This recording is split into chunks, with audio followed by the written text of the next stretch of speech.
சரிகமபா நிகழ்ச்சி அடுத்தடுத்த கட்டத்தை நோக்கி போயிட்டுருக்கு. யார் டைட்டில் வின் பண்ணுவா அப்படிங்கிற எதிர்பார்ப்பு நாளுக்கு நாள் ரசிகர்களுக்கு அதிகமாகிட்டே போகுதுன்னு சொல்லலாம். இந்த சீசன் 4ல் பலருக்கும் ரொம்ப ரொம்ப பிடிச்ச போட்டியாளர் தான் திவினேஷ். பழைய பாடல்களை தேர்ந்தெடுத்து மிகவும் சிறப்பாக பாடிட்டு வராரு.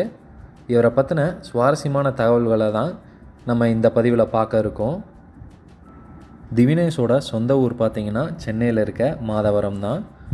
இவங்க அப்பா பெயர் பிரதாப், இவர் டிரைவராக இருக்கார்.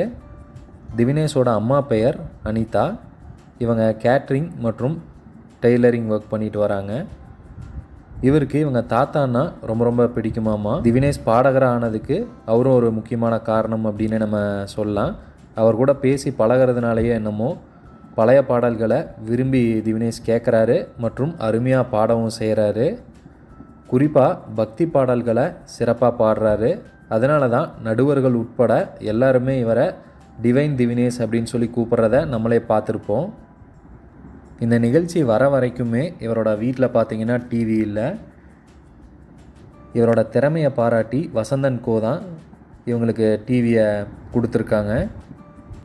அதே போல் இன்னொரு நிறுவனம் பார்த்திங்கன்னா திவினேஷோட கல்வி செலவை பார்த்துக்கிறோன்னு சொல்லியிருக்காங்களாம்மா.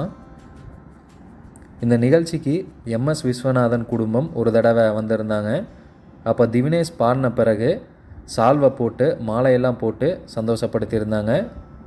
மேலும் எம்எஸ்வி குடும்ப இசை வாரிசுன்னு எம்எஸ்வி அவங்களோட ஃபேமிலியை சொன்னது திவினேஷ்க்கு ரொம்பவுமே சந்தோஷத்தை கொடுத்துருக்கு. அதோட இது ஒரு பெரிய விருது மாதிரி தான். இந்த வயசுலேயே இவ்வளோ திறமைகளோடு இருக்க திவினேஷ் மென்மேலும் வளரணும் அப்படின்னு சொல்லி மஜா தமிழ் சார்பாக நாங்கள் எங்களோட வாழ்த்துக்களை சொல்லிக்கிறோம். சரி, இந்த வீடியோ பார்த்துட்ருக்க உங்களுக்கு திவினேஷை எவ்வளோ பிடிக்கும் அப்படிங்கிறத கண்டிப்பாக கமெண்ட் பாக்ஸில் சொல்லுங்கள்.